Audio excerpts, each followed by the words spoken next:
Good fucking morning to the first podcast of the year. I don't know where You're that right. came from. But yeah, that was the first grunt of the year. Second now. I love to hear it. I love to hear it. What's happening, my guy? Happy fucking New Year. Happy fucking New Year indeed, my good sir.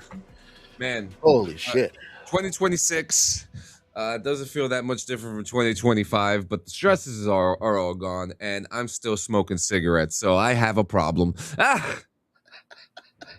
Guess we're in the same boat. I didn't You know really what's never leaving? Yeah, I gotta say though, I don't know. I don't even think I came up with the resolution this year. I kind of just I think I'm just gonna wing it this year, man. I definitely did come up with a resolution this year. Create more. Definitely create more. I gotta delve back into the artistic side of me that kind of lay dormant. Yeah, I really want to get back into doing more design work, doing shit like that. I already know 2026, just by the looks of it, I'm going to be doing BRVG logos till the end of the year solo. So I'm already used to it, but let it be. At least I got the hunger for it. I'm ready for it. I have a couple of really good concepts already in mind. I want to revamp the entire merch store. We've had it the same exact way for a while. I want to put up some shit that's. are we ready? What's up? Are we ready to change the colors? Maybe The colors of what? of the merch store. I mean, of the merch store, ready to change. It might be time, right? It might be time, yeah, because I've been thinking of because springtime is usually when I like to update the logo and start getting ready for the annual. So I have to start thinking about what's the theme now, because this past year we've been doing this topographical pattern, which I am obsessed with. Yeah, But I think this year I want to do like a retro graffiti theme. I feel it. Shut up. Shut your Dude, whorish mouth. look at the spurt. I had a hair spurt this past weekend. You did. Look at This you. shit is fucking down to my nipples, dog. Do I really have to unleash the kraken that's underneath my beanie right Yeah, now? I want to see where you're at now because I haven't seen it down in a while. As of right now, this tied up is about where you have it. Look, I Holy can't even shit. like put the whole thing in camera right now. Look. Yeah. But yeah. Yep. This shit is gone, bro. Like this is gone, dude. Look, standing up. And mind you, my hair is wavy. But look, my nipples are here. Yeah, bro. So these are where they are. You see that? Ooh, and then yeah, way past these bitches. You want to see me cut my hair? $25,000. What? For what? Cut my hair. To cut your hair? Yeah. I just need warmer season. That's it. Once it's too fucking hot. Fuck that undercut on 5K. Oh, there you go. An undercut 5K. How's that? I'll put an undercut on for 5K. Word. Is this where we're going? 2026 compare hairlets. What's wrong with you, Hip? Would you rather us compare our dick sizes? I mean, listen. Look, right now I'm sitting at. Oh, I'm sorry. Bro, I have to say this. I was looking through the clothes in RP. Yeah. There's a pair of shorts that has a big dick bulge on it. It's like the size of a fucking aerosol can. You got to look through the shorts when you have it. Whenever you go back in, if you look through the pants, there's a pair of pants with a bulge on it. Yeah. And it's got like tattooed legs. I'm like, whoa, that's funny as hell. To find the player who's utilizing those shorts. I'm going to utilize it. Bet. Fucking bet. I'm gonna be walking around like with that hammer while doing garbage. You should be a construction worker that just wears those shorts. No, I did construction the other day. I was testing it out. I fell off the roof. Yeah, I fell off the roof. Because you know the unfinished building in the center of town. You have to do construction there, and you have to go to the top of the building. And when I went to go grab one of the walls, I fell off the building. So that was fun. But yeah, I mean, crazy weekend. Stranger Things has finished. I'm not going to give a spoilered review, but I am going to do a quick review about it. Okay. It wasn't horrible. It wasn't the best thing in the world, but I feel like it had to end the way it ended. I can't speak on the Dungeons and Dragons aspect because I don't, you know what I mean? Like, I'm not. Yeah. Why is it called Morning Rips 1-2? Because it's January 2nd. That's why it's 1-2. It's not Morning Rips and a half. It could be. I mean, that's our that's our 4 a.m. show. All right. Yeah.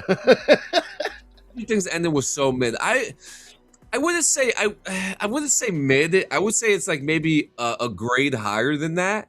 Like it's at like a blue tier, right? I just feel when you involve something so big into like your Dungeons story, and Dragons, when you involve something that big with that much lineage and that much of a fucking geekdom behind it, like devout geekdom, because people will fucking call out the bullshit. When you have that big a fucking a source and you're pulling from that to put into your story, there is a level of expectation when you involve something that big. Yeah. Let me ask you, do you think they were allowed? Do you think honestly I wouldn't see why not. You had the biggest show on Netflix, Dragons, Thieves Guild shit or whatever the fuck it was, that film that came out, which kind of brought life back into the franchise. You know what I mean? Like it was a really good fucking movie. I enjoyed the shit out of it. But I believe, I think Stranger Things definitely had permission to utilize some of the shit. I do believe that, which gives me the understanding where they probably weren't given the rights or the permissions to use more than what they were put in. You know what I mean? Yeah. But even still, like what was discussed with Tony earlier, shout out Tony, um, when we were talking about, like their involvement with, D&D characters and the lore and this and that, and just involving it in some way, they should have definitely, tiptoed on that. Like they should have really thought Yeah, about going into shit that deep, especially with that big a fucking franchise as your source. yeah, Well, I can understand where there's a lot of aggravation within the yeah. fandom, but Yeah. we don't write the shit. We can't. And We're like not I in said, that position. I'm glad you were able to fill that in because I couldn't give you my perspective about that because I Yeah, don't know, you know. exactly. But what I do know was that it was the biggest show on Netflix, so I could see where Dungeons and Dragons would have been like, well, if you're already giving us this type of air, we could let you use this one, and Yeah, that yeah, one, and so on. So I could see that they had some kind of leeway in there, like yeah. that they had the rope, you know, and probably didn't use it. Now a lot of people are complaining. Now a lot of people are complaining that at the 1 hour goodbye ending, right? Because the first hour was full of action. Okay, so and I can understand, right? Because I remember sitting there for the whole hour thinking, oh, it's something. What bad thing is going to happen? But it was legitimately just like a full closure of the main characters. You know what I mean? Which I have no issue with it, but it wasn't like it was like one scene with four characters for 1 hour, you know? They broke it down for Yeah. different characters. So I had no issue with that. I feel like there wasn't really another ending that they could do because they said that was it, right? They said this is it. It's gonna be done. I would honestly hope so, because let me be the first to say, if I have to see another season of, almost 30, Yeah. practically 40-year-old fucking guys playing teenagers, Yeah. I'm gonna flip a gasket. Yeah, Like, so yeah, I will say that this show put that top on the bottle. Like good, it gave good. the ending that's like, okay, we're never, if we see them again, it will be in some other type of ordeal. But like to me it was like an 8. An 8, a solid Okay, 8. You okay. know, the ending was a little long.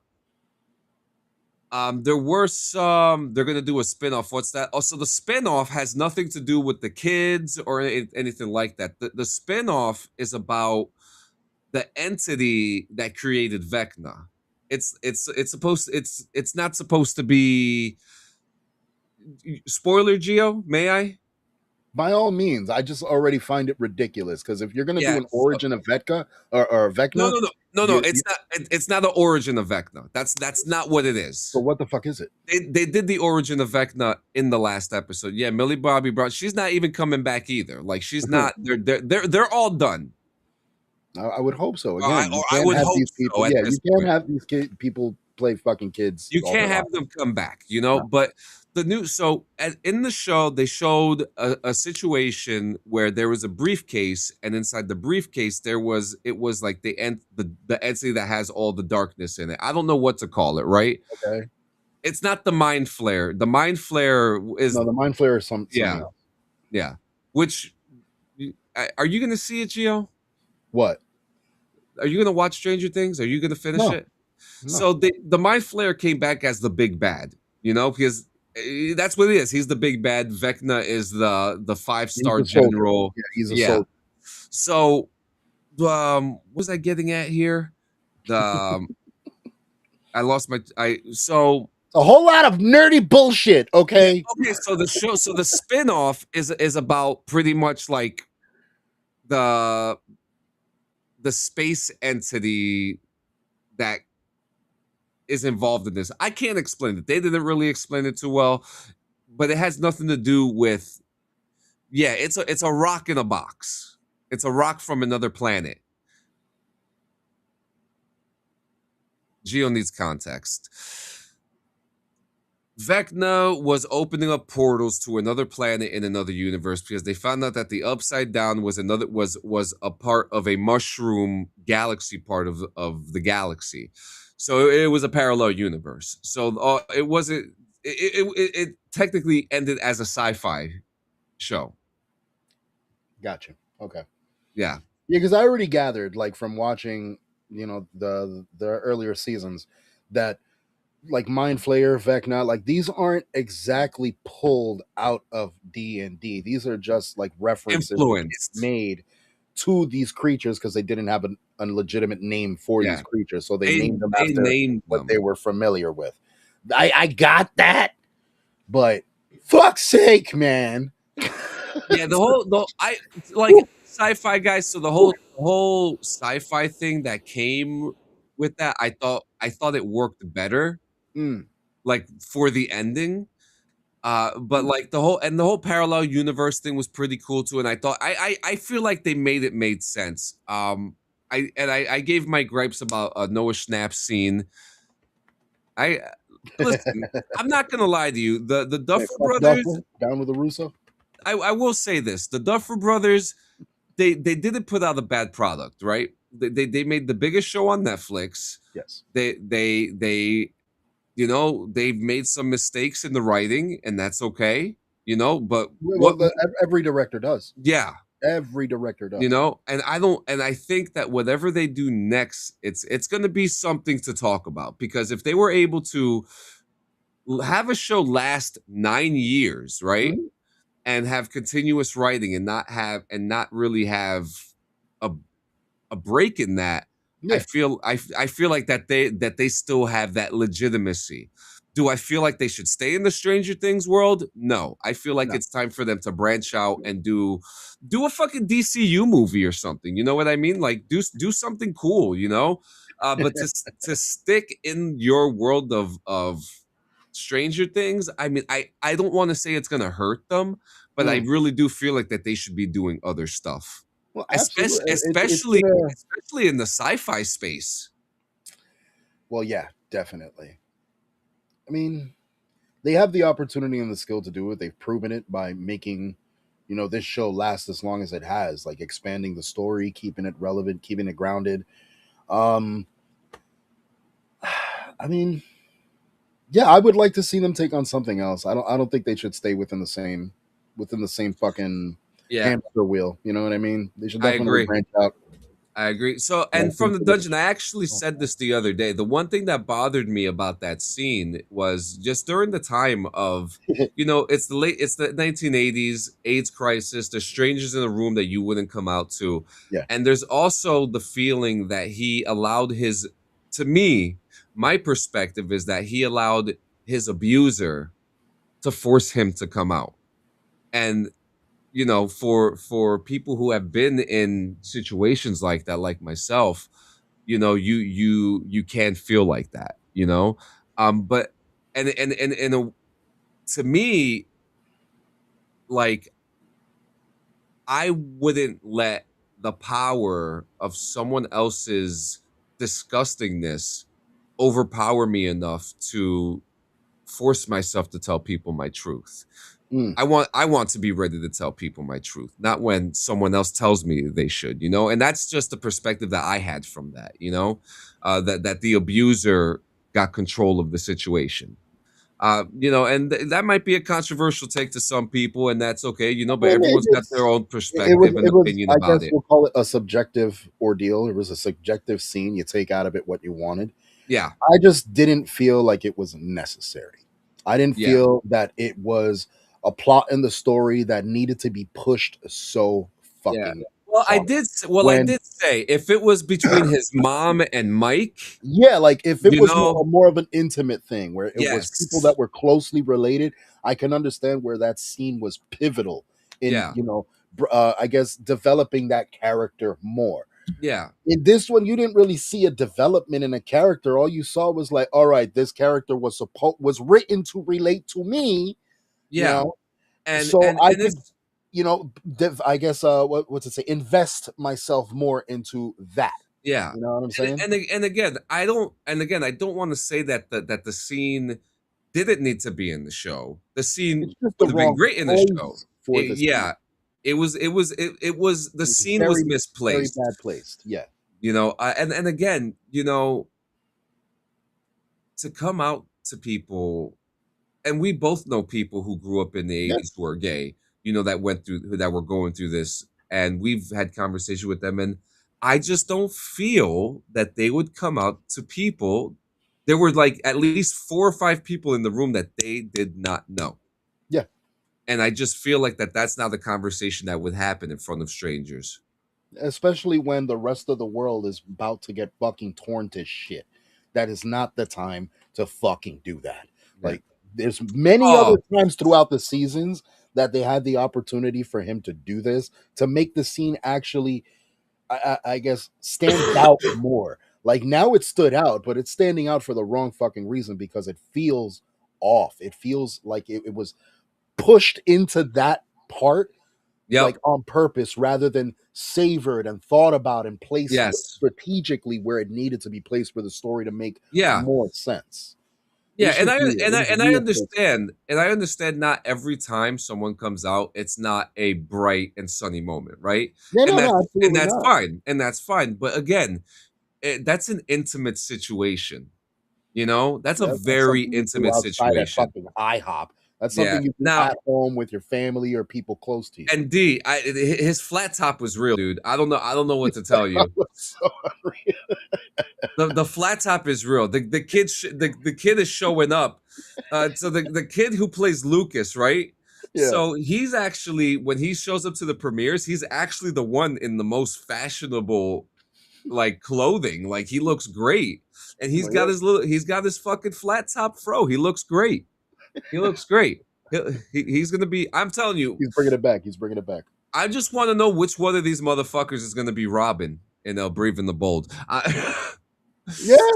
Yeah. So let's. Man. I'm what? Wait, which Robin though? Damien? Well, none of them could be Damien. Let's be real. Yeah. The only person, look, man, I see one fucking. Unless they're gonna get fucking Noah Schnapp to pay a fucking 14-year-old kid again. He'll sign up too. I'm with it. No, but if anyone I see playing Robin or Damian Wayne in any way, shape, or form, there was 2 people. There was the one dude from Umbrella Academy. I know who you're talking about. Child's body. That motherfucker, he'd fucking kill that role. The other one, surprisingly enough, Timothée Chalamet. You'd be an older one. Yeah, but I'm with him. Well, here's the thing. Even a Jason Todd. I would give Timothée Chalamet any Robin. Yeah. But I've always seen, because the facial structure he has, his physique in general. Put a fucking Robin mask on that face, it's gonna look perfect. Yeah. You know who Timothée Chalamet could play? Oh. I mean, not Timothée Chalamet. You know who would play a great fucking Nightwing? Who? Milo Ventimiglia. Who's that? Hold on. Peter from Heroes. Oh. He's older now. Okay. He's got that grit to him. He's got some Nightwing? Experience. Yep. Or even a Jason Todd. I think he'd be a great Jason Todd too. You know? Good picks. I like this. Yeah. I'm gonna have to make another fan cast video soon. I haven't done one in a while. But next, let's check out our boy Scott Van Pelt. He got fooled yesterday. New Year's happens, everyone's kissing, right? Yeah. Look at this. Center. Get into it. Oh, what do we got? We got love in the air. Oh, wow, bro. Tony and Mike on kazoos. Who's having a good time? Happy New Year, everybody. He was so uncomfortable with that scene. Yo. He was so uncomfortable with that scene. Bro. I love how he covered it up, though. I love how he tried to cover it up. Elliot Page would actually be fucking dope as one of the Robins. Stop it. No, just give me Juno, too. Shut that fucker up. But yeah, I gotta watch this again. This is center. Get into it. Oh, what do we got? We got love in the air. Oh, wow, bro. Yo. He's Tony really and Mike on kazoos. Like that. Who's having a good time? He said, "Oh." He goes, "What? Oh, what do we got here?" Oh my god, that's fucking funny. That's It's fucking so funny. funny the way people react when they see two people of this, when they see two men It's kissing, but when they see it's two women, when they see two yeah, yeah. women, It's ooh, like fucking owls and shit. let me start scratching my asshole now. Like, come on. And but then, like, when a man does it, if me and Gio were to kiss, we'd be canceled. Yeah, immediately. Yeah. And then our wives would be questioning everything about us for. Well, my wife questions everything anyway Oh, then there already. you go. So you're already a step ahead. No comment. She said no comment. Yeah. Didn't New York City New Year's Eve say it's been mid for the last 30 We fucking Yeah, years? we were streaming it on New Year's Eve, and yeah, it was just fucking horrible. I was saying that the final performance, it should have felt more like a party, but it felt like this bitch was trying to like lullaby everyone to sleep. Well, they always do that. They always when they It's do when they fucking play when was the last time you watched the New Year's fucking thing? The last I've watched it every fucking year because it's the easiest thing to access. That's true. It's really Uh, the just go on YouTube and look New Year's Eve. Well, then you should know. Every year they always end it with "Imagine." They know I'm a dreamer, and I'm not the only one. Like, Why'd come you, on. why'd you sound like Hall and Oates when you did that? I mean, we should do a Hall and Oates version. Dun dun dun. Imagine, baby. Oh my god. And what about the guy with the kiss beanie on his head saying he had adult diapers on so he could pee? Do you not know? Do you not know, D? Do you not know? That's there's no bathrooms that you're allowed to use on New Year's Eve. Did you see? Like, I made a comment about that there. That imagine how many people are fucking peeing themselves because Yeah. if you're standing in one of them spots as fucking tight and as close, you're not gonna want to move to go to the bathroom No. to lose your spot. Here's the Hell thing. no. Because me and my wife, we used to go up and down Times Square every single day when we lived in New York. You know, we lived on 110th Street, but we worked down in Times Square. On New Year's Eve, the bathrooms are closed. Yep. You are not allowed to use the bathroom over there during New Year's Eve. Okay? If you find the public bathroom, you are the luckiest person in the fucking world. Okay? But what people do is that they bring catheters with them, they bring piss bags with them, and they pee themselves. There's people that will strategically go by bars. They'll stand by 24-hour spots like 7-Elevens and shit like that, just to strategically have access to the bathroom. And I feel so bad for the workers in those places. No, but they're getting that payday though. Ooh. They're getting that fucking payday though. Oh man. The Times Square Alliance, those motherfuckers are getting paid for New Year's. That is the best time of the year to work for them. I really hope so, because and I was saying this when we were during the stream too, because like what they hire a lot of homeless people. Homeless people, and they give that opportunity for the homeless to kind of strive again. That's noble as fuck. You know, so when you see the Times Square Alliance, keep in mind that person may have lived in a fucking box for the last 10 years of their life, and they have the opportunity to do something good with their life, and that's clean up New York City after because someone's got to do it, man. Yeah. Someone's got to fucking do it. And it was funny because Ness made a comment during the stream. She was like, "Why does everyone look like a tourist?" Yeah, and I'm just like, because everyone is a tourist. No one from that area goes over there. You know, you could go to fucking West New York. People that enjoyed New Year's Eve comfortably with a perfect view, other than obviously televised, are the people that lived in the fucking apartment buildings around Times Square. Yeah, they got the best view. Or the hotels.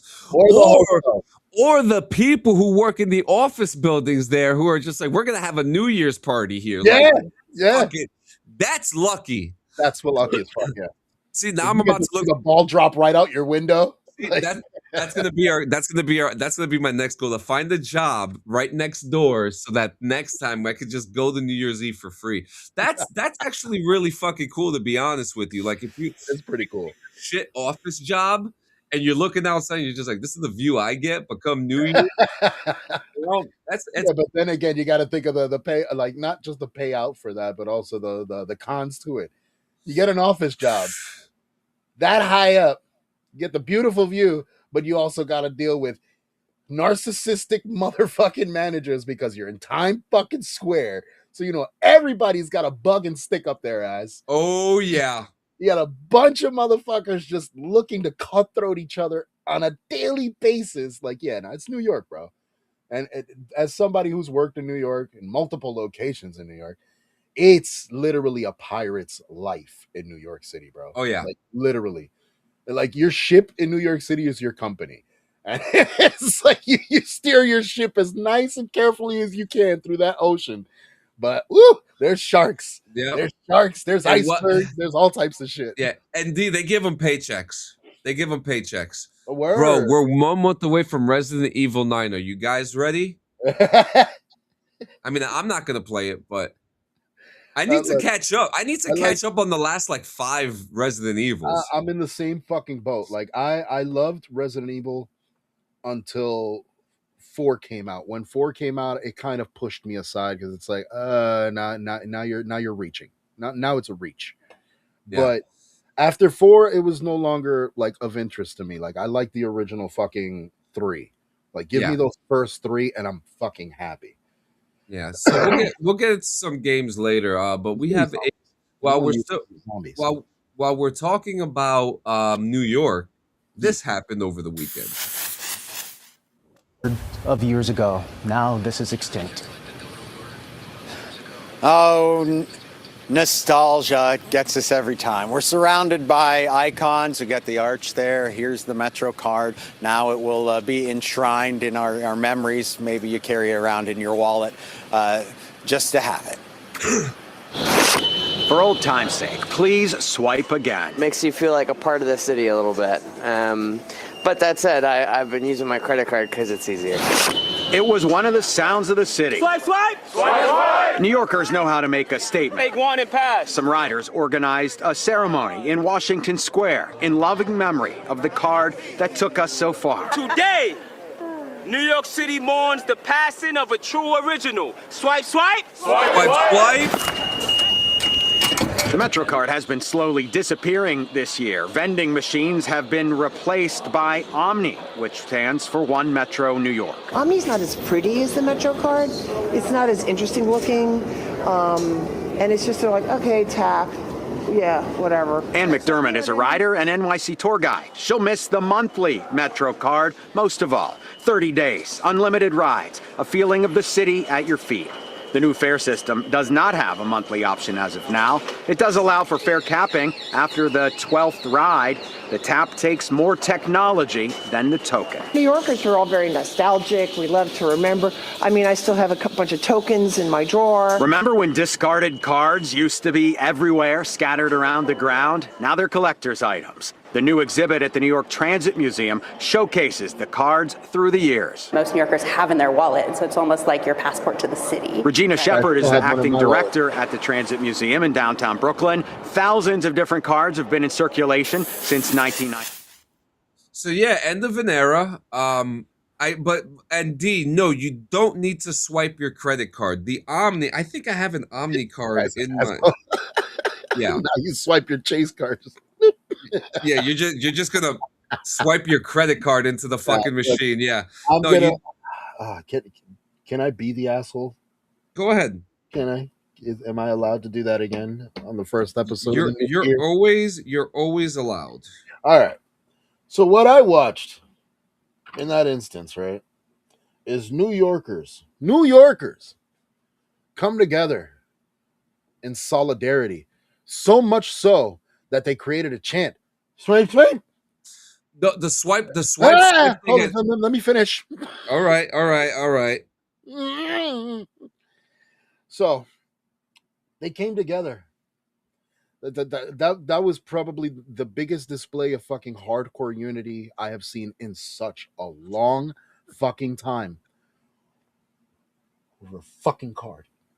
But we've had so many instances, and within New York City alone, where The city should have come together to fix some problems, but they didn't even bother. Instead, it divided them more and more.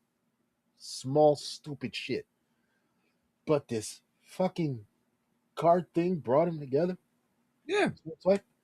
Yeah, swipe, man. I am so...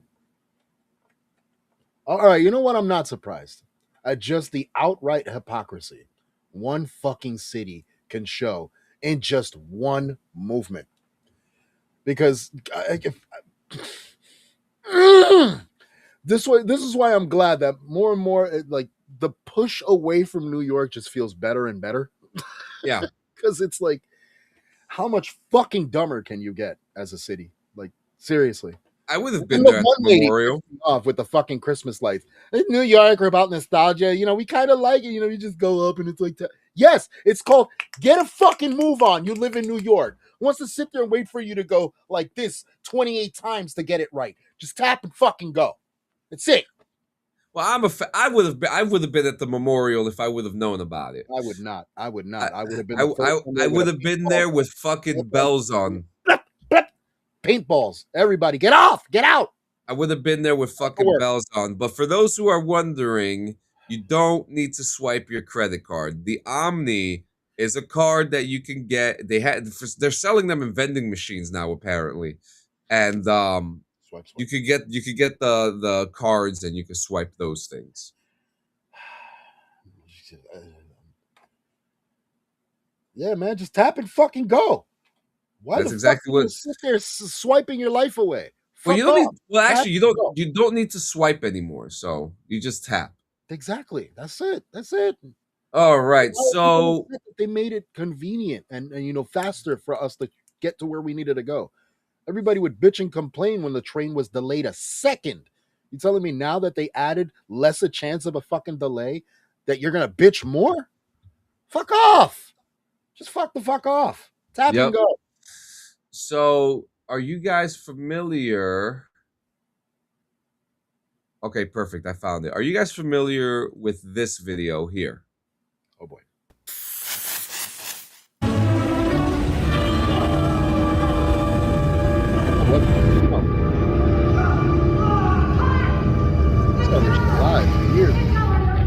Okay, so you saw what just happened there, right? The guy got crushed by the ball. He's supposed to get out the way. So something keeps on happening with this exhibit. So let's look at what happened. Tonight, during what is historically the busiest week of the year at Walt Disney World, a terrifying moment at Hollywood Studios. A stunt gone wrong during a live show was caught on video and is now going viral. Hundreds of park guests watched as a massive prop boulder suddenly went off track. A Disney cast member was knocked to the ground by that prop that weighs hundreds of pounds. Now, this happened yesterday during the Indiana Jones Epic Stunt Spectacular. I'm gonna no, Gio. I'm gonna let it go because I have to let it play. I have to let it play because I know you're gonna talk shit and then you're gonna feel bad after you talk shit. So let me just finish. Let's just finish the video. Channel 9's Ashlyn Webb is live outside Disney World, and Ashlyn, some guests say they thought it was part of the show. That was until that cast member stood back up, his head bleeding. Tonight, that employee is being praised after he physically blocked that 400-pound prop boulder that was heading right towards the audience with young children. Flipping cars, thrilling explosions, and intense stunts. Indiana Jones Epic Stunt Spectacular has been one of Hollywood Studios' main attractions for more than 3 decades, showing movie magic come to life. This is what one of the riskiest stunts is supposed to look like. But Tuesday, look over there, Ray. The audience watched as the boulder rolled off its track and towards the audience. That's coming right for us. Videos show a cast member jumping in front of the 400-pound prop, acting as a human shield to the hundreds sitting in the amphitheater show. Video shows the cast member's head bleeding. Many people now calling the cast member a hero, saying his quick thinking saved those in the crowd. He literally saved our lives. That guy. Walt Disney World told us safety is at the heart of what we do, and that element of the show will be modified as our safety team completes a review of what happened. This isn't the first time the show has been in the news for a cast member's injuries. An actor fell from a rope 20 feet high in the early 2000s, and in 2009, a Bulgarian stuntman died from his injuries during a show's rehearsal. He was performing a tumbling role when he hit his head. According to the Disney. All right, let me reiterate and backtrack. I don't feel bad for laughing. I'm going to laugh again. Because, these people are acting like it was a real fucking boulder. It was a 400-pound boulder. Or so they estimate. That's not real. You saw the bounce on it. You saw how easily it rolled over. It wasn't rubber. That shit would crush that fucking small child that was right there in the front if it wasn't for that guy. Dude, I'm sorry. Yo, we've seen worse accidents happen with the fucking exercise ball when two jackasses charge at each other. That's not an exercise ball. It is. It's just way bigger. It is. It's just much bigger. It's at 400 pounds. Estimated. A child is not going to stop a 400 fucking pound ball. Neither is that bitch ass barricade that they fucking made. So that is on Universal for fucking up. Well, that's another. Well, that's okay. Hold up a second. D, you're about to get banned. Like straight up. Don't stop it. You're gonna get banned. Wait, what? Do you think that cast member is going to get a bonus? Yes. When you sign up for Disney Plus, the small print it means you can't sue Disney. Yes, that's true. If you have a Disney Plus subscription, you are not allowed to sue Disney. That's in the policy in Disney Plus. That if something happens to you at all, whether you're in Disney, you cannot sue them.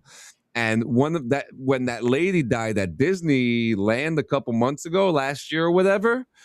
They told him the clause was that he can't sue them because he has a Disney Plus subscription. Jesus Christ!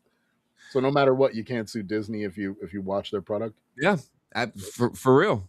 That is like airtight. That's an airtight fucking contract. Yeah. They were smart.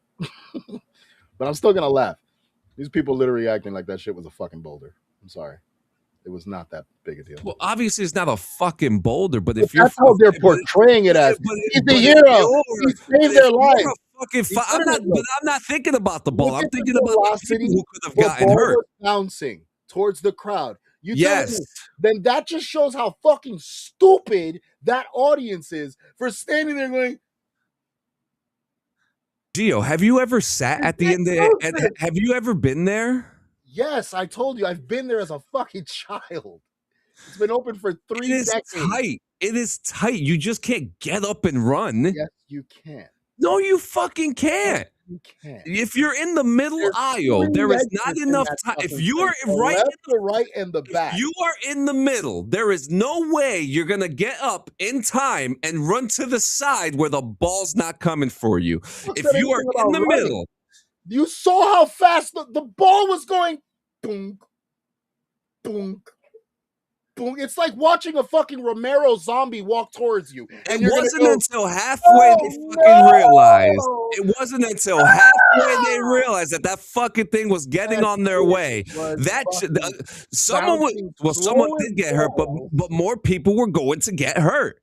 No, you're going to get banned because you're talking shit about one of the greatest movie franchises of all time. So shut the fuck up. Because when you speak about the king, you better put respect in his fucking name.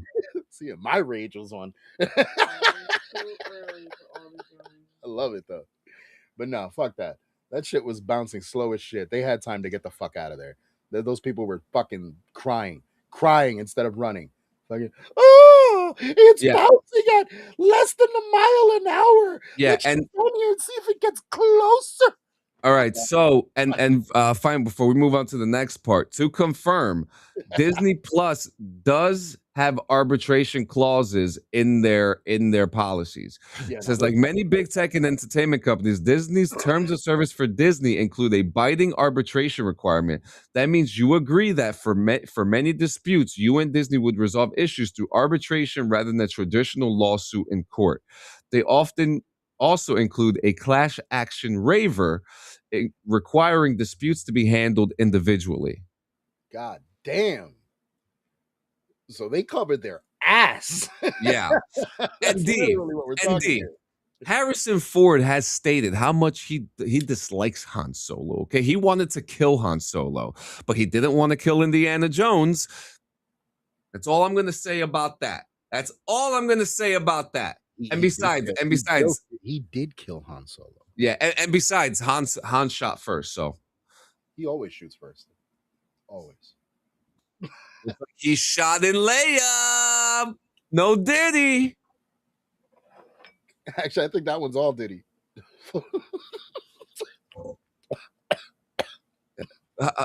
It's just crazy. You save the galaxy, and then your kid becomes a fucking piece of shit. Typical, right? Yep. Your kid becomes the universe. This is the American story told just in another galaxy far, far away. You thought Bush Sr. was bad. Did you see his son? Oh my God, yeah. Yo.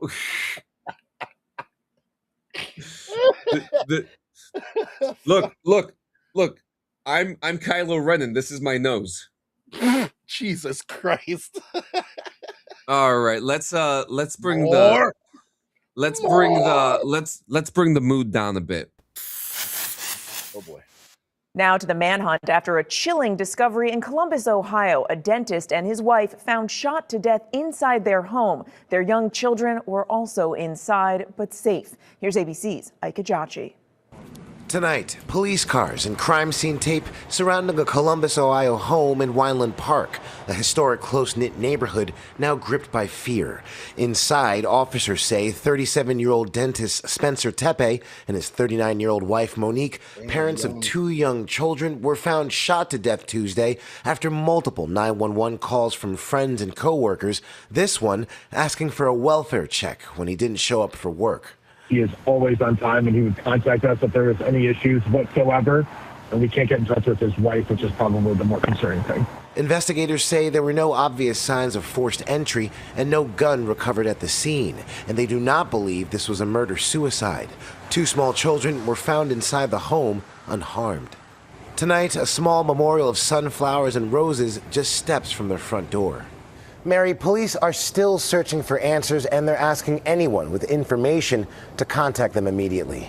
Mary? Thanks, Ike. We know you'll stay on this. Heartbreaking story right here that we're hearing about this. This happened on Tuesday, right before we even got into the new year. A husband and wife slain. And some of the information there is very interesting. No sign of forced entry, no sign of any gun. That it's weird. It's a weird situation. It really is fucking like, yo, to 2 children in the house safe. How old are the children? Dude, that's what I was thinking. They have to be. They said children, so I'm assuming under 13. I would assume, yeah. And my God. That's kind of where I'm leaning. That's kind of where I'm leaning, because no sign of forced entry means whoever it was close enough to have access to, or they had the key. So exactly, which would also signify that they were close enough to know them to be able to get inside the house. I don't think so. I don't know anything of any other. We don't know. Like there's too many questions up in the air right now. Yeah, we'll be how the fuck did this go down with in a historic, quiet neighborhood? It's always sad when you hear that too, because like, I live in a town like that, right? Quiet, historic, really, nice house, decently nice houses. Not overly expensive and not like mansions and not like a rich town, just an older historic town. And there was a shooting here, I think like 2 years ago. An old lady got shot in the head here. And, things like that shake up the town. So when you hear that, like a dentist, and I'm assuming that dentist was like the town dentist, About it, yeah. And to hear something like this, it's absolutely terrible. And the manhunt is on right now. But it's insane that you're starting a manhunt with little to no fucking lead. Like nothing. There's all the signs are showing like basically just a miraculous fucking death. Like this isn't, well, not miraculous, but you know what I mean? Like just a random, this is crazy.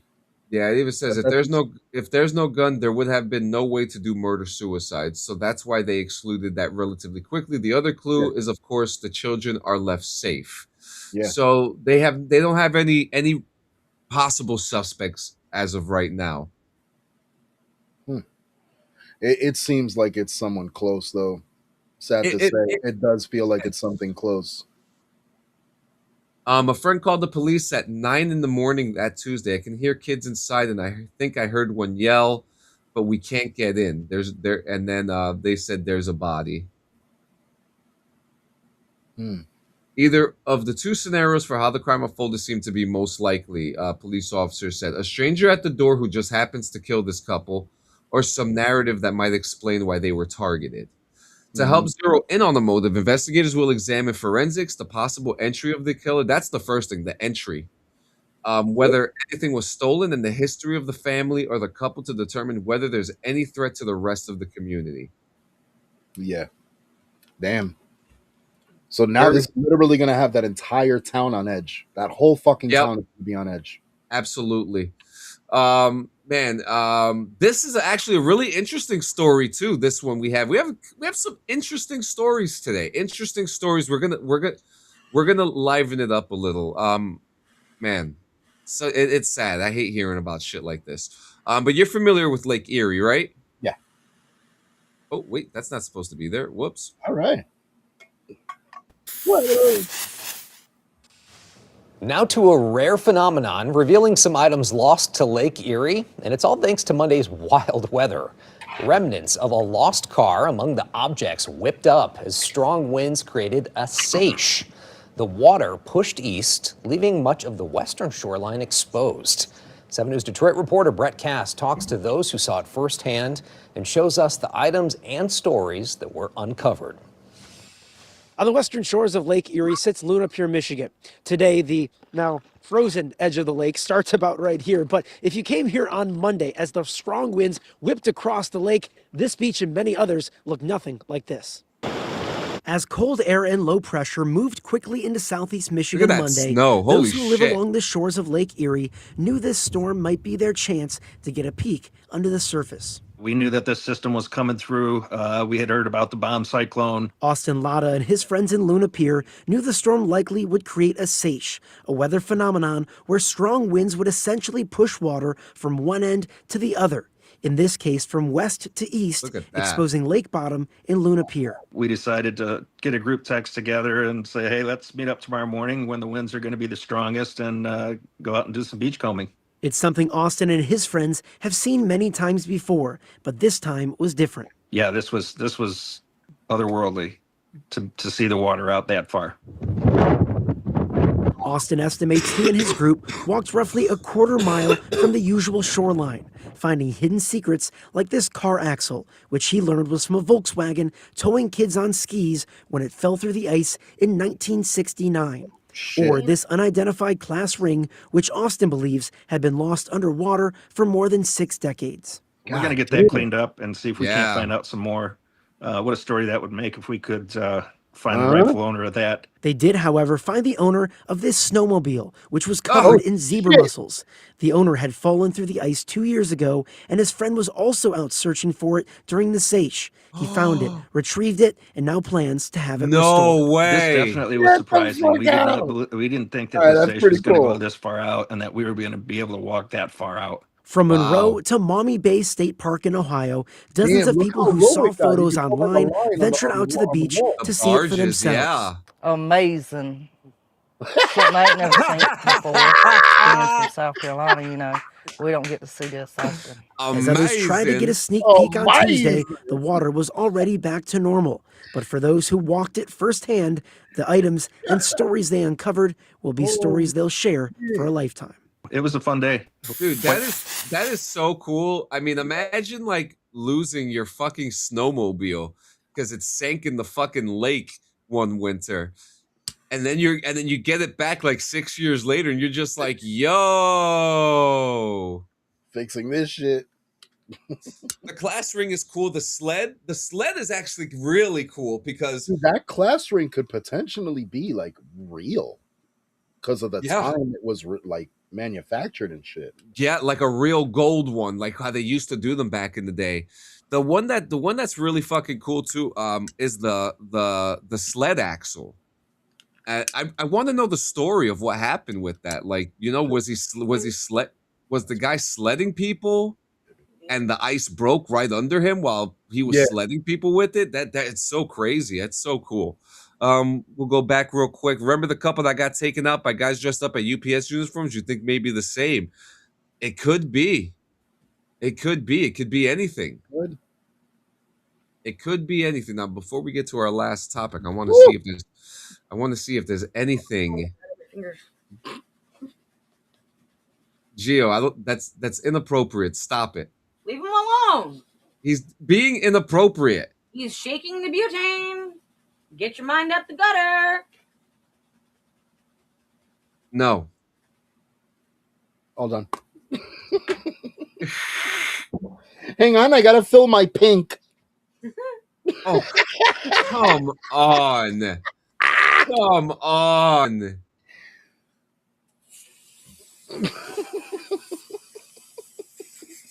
Ooh. Hey. It squirted at me. Sorry. The gas, you perv god. Jeez, get your head out of the gutter, Sanchez. You're no. Well, you're trying to, I'm filling my pink. That's all it is. Jeez. Judge me. Jesus Christ. No, I for real, judging. I was gonna say something, but I can't say it live. Oh, okay. Just tell me after the show. I judge you by the books you read. That's what it is. And I don't read many books, so that should tell you. So you, my friend, are judged. Yeah. But only one can judge me, and neither he can judge who he does not know to judge. Otherwise, I would be judging just as much as he judges that. Oh, light the rig. Yeah, you heard her. So we're gonna get to our last topic here. It's about music, but I want to ask you while we're talking about music. Did you listen to that new Silent Planet song? No, I did not. It's not bad. It's not bad. It's not bad at all. It's not bad at all. But let's check this out. Yesterday, well, not yesterday, but the other day. Now we're cooking. Yeah. New Year's is always a good time to feel old, as cultural markers, kind of come and go in society. And tonight we say farewell to MTV. Can you believe it? The 24-hour music broadcaster became an international phenomenon in the 1980s. 9 News anchor Phil Lipoff has more on what happens now. I could have sworn we all that feel old. this was Kyle's announced absolutely right. MTV first debuted It was in announced, the U.S. but now August it's done. Now it's 1981. First video off now. ever played that day was Video Killed the Radio Star by the Bugles. It was a statement that this would be a new way to experience music, and it was for decades. Very quickly, MTV channels showed up all over the world, playing now iconic videos. Think about Michael Jackson's Thriller, Madonna's Vogue, Nirvana's Smells Like Teen Spirit. The move was announced back in October, and it will affect channels across the globe, with the UK seeing 5 different MTV stations going dark alone. MTV's parent company, Paramount Skydance, is also expected to shut down music-only channels in Australia, Poland, France, and Brazil. Despite axing much of its dedicated music programming, MTV's flagship channels are still expected to keep broadcasting in the UK and elsewhere, like here in the US, primarily airing popular reality TV programs instead of music videos.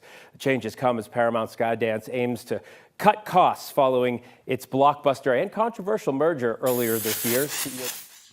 Yeah, so I mean MTV's been dead for like 15, 20 years already. But they officially killed the channel. We did speak about this when they announced it. Yeah. And we had a really good conversation about it, talking about like the history of it and stuff like that. But there was one thing that we just couldn't get out of our heads, and it was the fact that they stopped serving music many years ago. And when you have a brand called music television, why would you start putting reality TV in it? Let's be real. We've talked about this before. Reality TV killed MTV. Yes, it did. And they had no reason. It had no reason to be there at all. And dude, I mean, we had guys like us. We had Headbangers Ball. Yeah.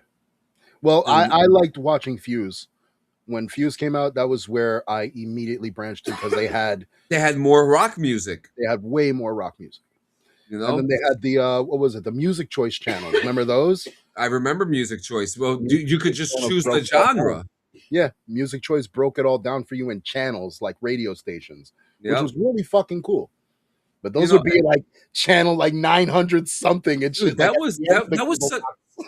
was such a time too, right? Like if you didn't like, because that was around the time when Sirius XM, when Sirius and XM were two different companies, and you had to decide which one to pay for. But if you had cable, you had all the music. Years ago, there was this channel. It may have been like a Music Choice related event, but it was one of the first times I've ever saw Deftones perform live, and they played. Oh man, what channel was that? I feel like it had some. I feel like it was like a Much Music thing, right? And it was a concert that Deftones played. And it was really the first. Actually, this may have been the first time I actually listened to the Deftones, to be honest with you. The first time I ever discovered them. That's a long fucking time ago. It was a long time ago. And this was White Pony days, because they were so they were performing Change, but the performance was in Hawaii at the base of a volcano. God damn. Hang on. Deftones, that should Hawaii. be very specific to find. Yeah. Oh yeah, it's Deftones live in Hawaii. Music in High Places. That's what it was called. Were you familiar with that channel? Yes. Music in High Places. Fuck. So, was it alternative?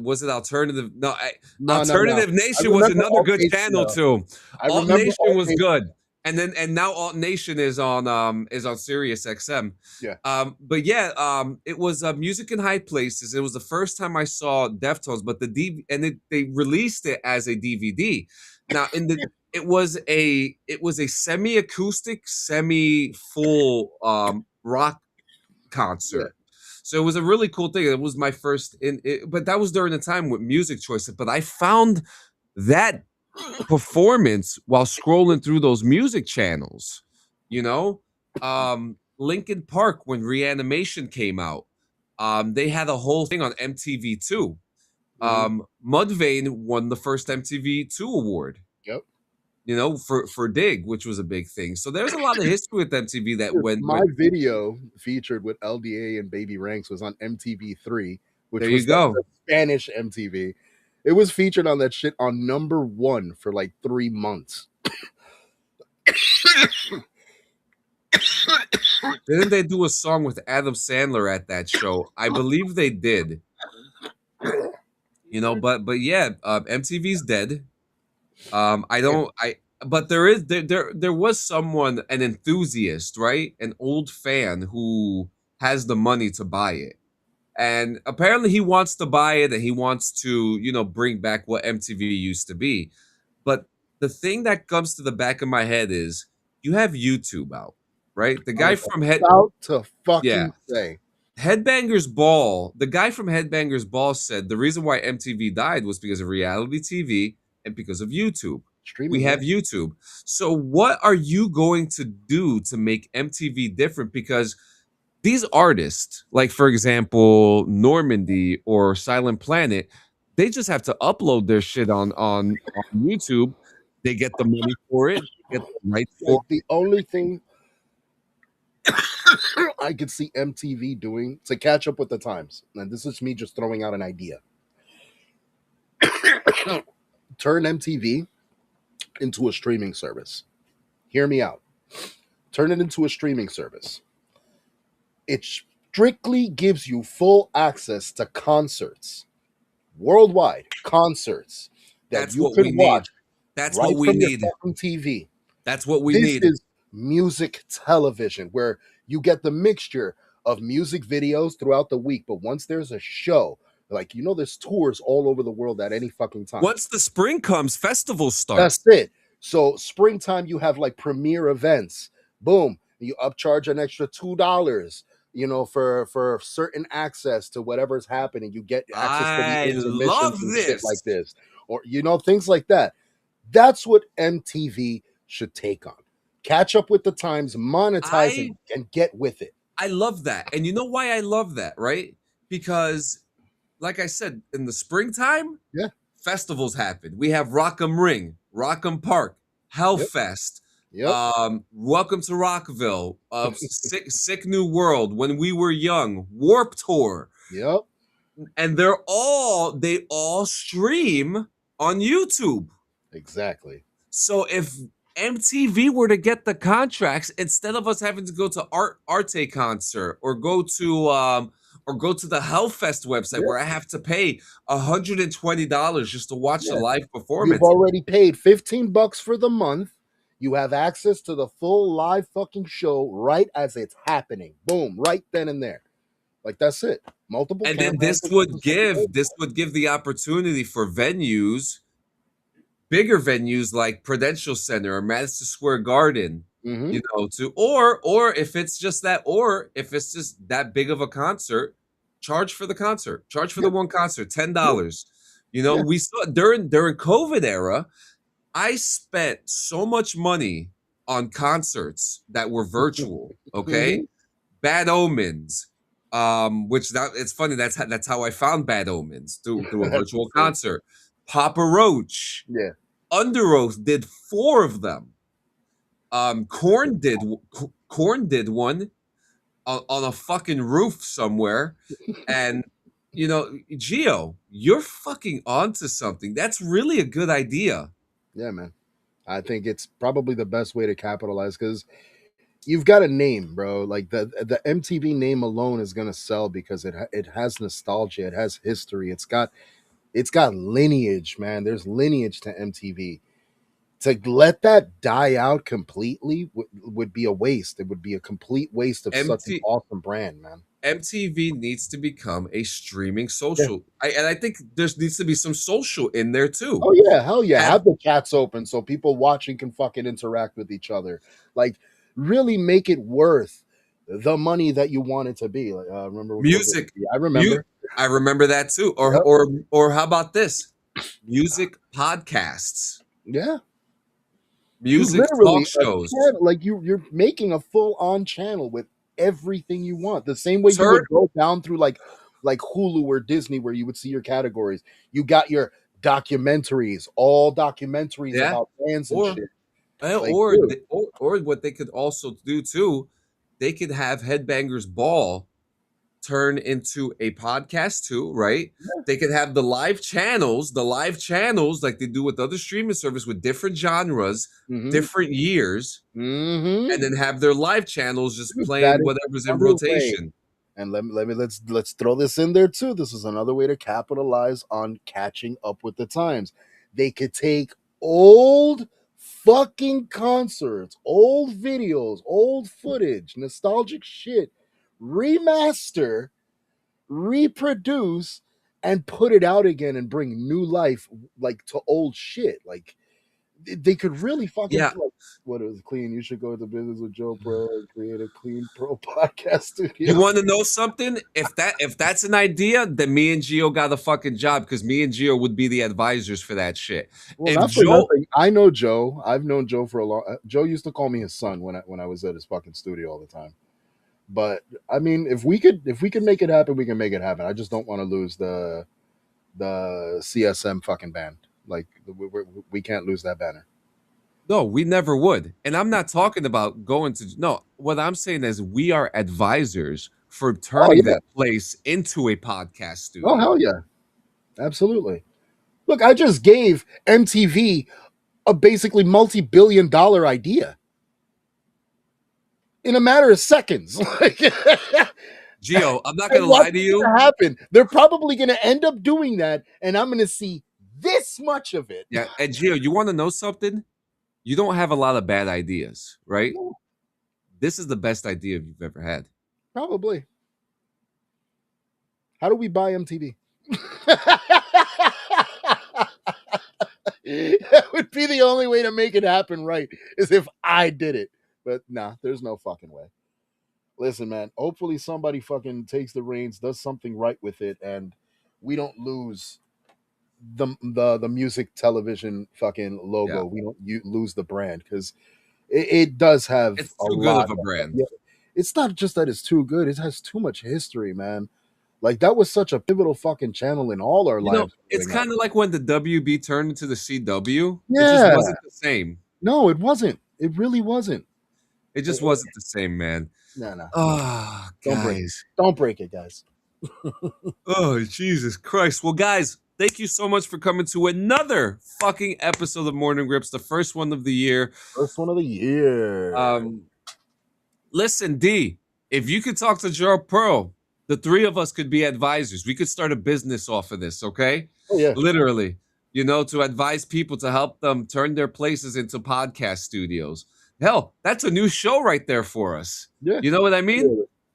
Like that's how good we are. We're just bullshitty talking, and we say, hey, there's a show. There's an idea right there, literally.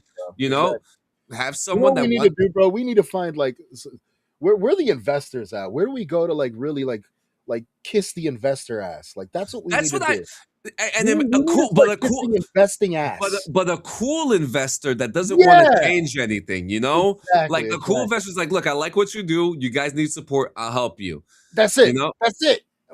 Just give us the fucking foot, like, give us the footstool, and we'll turn it into a fucking ladder, bro. Listen, I always said Clean Sanchez Media is for sale for $900,000. Okay, like $900,000 is the price. It may not be worth it, but it will be worth it. Oh, it will be. And then saying that, guys, look, we love coming to you guys every Friday. This is the first podcast of the year. Yep. So this is to me, Morning Rips is now officially another flagship show. Flagship. But I do want to bring up some stuff. Okay. I do want to bring up some stuff before we go. There were some failures this year. Okay, and that's okay. We lost Around the Apron. We're still trying to get Puff Puff past the popcorn off. Clean and Friends is a hard one to do because we want to get that right. And getting that right means finding the right people who want to have an open conversation. So Clean and Friends is a complicated one because I feel like that's the one that I have to do perfect. So if you wonder why it takes so long, it's because I want to make it perfect. But Around the Apron, we're trying to get that going off the fucking rip again. We are working so hard to try to find two highly motivated wrestling enthusiasts who want to be a part of it. My wife and I, we're still trying to figure out the reality joint. That's another thing. We want to get it right, but we don't know, because some of these markets are saturated, right? The same thing with sports. It's why we don't have a sports podcast. It's oversaturated. How do we make it different from everything else?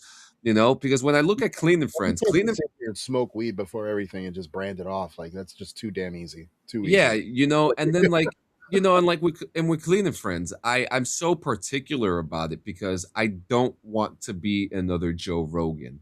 I don't want to be another person who just sits there and just talks useless bullshit. I want to have actual conversations like we've had for every single episode of Clean and Friends. We've had actual meaningful conversations with the people that we've had on the show, and that's what that show is about. And shows like this are not supposed to be meaningful. They're supposed to be fun. They're supposed to be exciting and informative, fucking insightful, and unpredictable. All of it. You know, so I mean, if you have questions, don't be afraid to ask. Just be a little patient because perfection takes time, you know. And we have a lot. We're far from it. Yeah, and then on top of that, we're also evolving too. You know what I mean? We're We literally have learning every fucking day. like I got so much new film equipment. Okay, like it's insane. I also got this thing, an iRig. Okay, What the fuck that this is? this is for me to plug in my guitar and my bass and to make weird sounds and music just for us to have that no one can copyright us over. That's Okay, yeah. I'm having a lot of fun. I turned my guitar into like a laser thing, and it's like That's when pretty when I'm hitting a drop D riff, it's like you know. So it's kind of, you know, I'm messing, you know, I just can't stop. My brain just can't stop figuring new things out, and there's gonna be new things. Like for Morning Rips, the big thing is that I wanna buy a fucking studio. You know, I want to buy a studio for Morning Rips. I want to have a space where, you know, me and Gio could sit at a table, right? And then we could pan a camera over to the left to Ness for weather, and Frenchie for celebrity gossip, and JM for sports. You know, like that. There is a plan here, but my big focus this year for me personally is going to be filming stuff with Gio, filming skits, filming actually shit. You know, actually doing the Bong Witch project, which we'll shoot early this year and we'll release it for Halloween. You know, so many different things. You know, this year is going to be a fun one, and we're not going to let it slide. Okay, there's, you know, we got all the bad juices out. You know, so we're just here for the ride. Bad seeds. Yeah.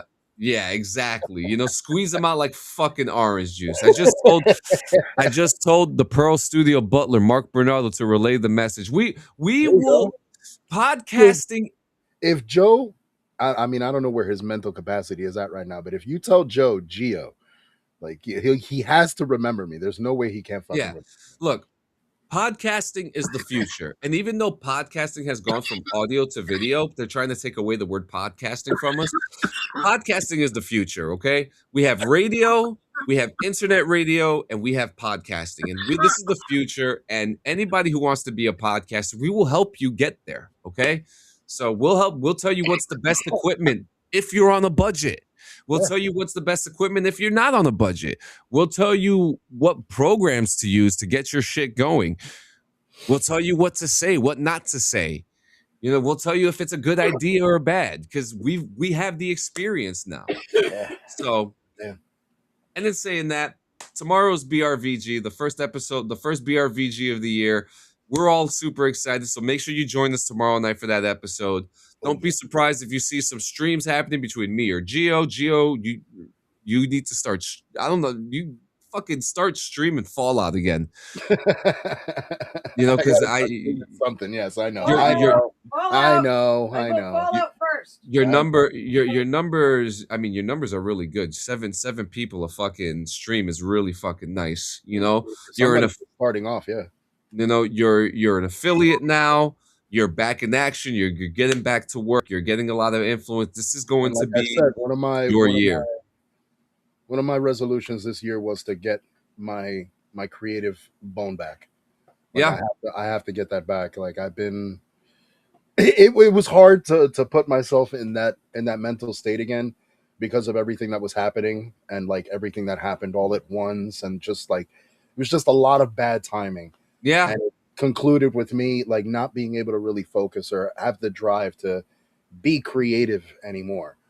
But yeah, no, the resolution this year is to get back on the fucking horse, like, and hard too, like hard. Like I want to pump out a lot of shit. I want to redo the shop.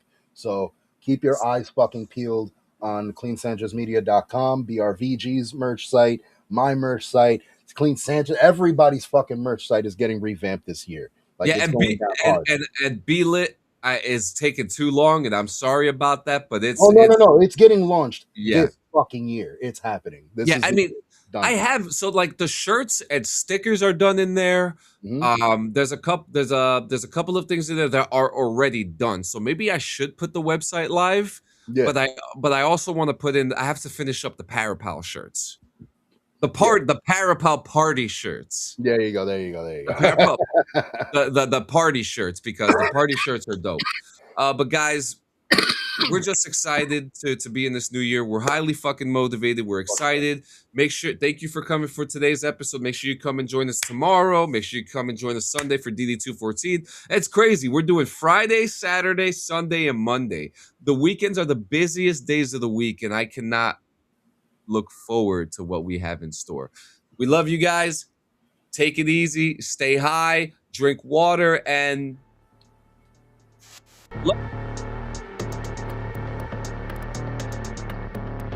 because it muted him out, but I'm going to repeat what he said. He said, wait a minute. Are you purposely doing that? Yes.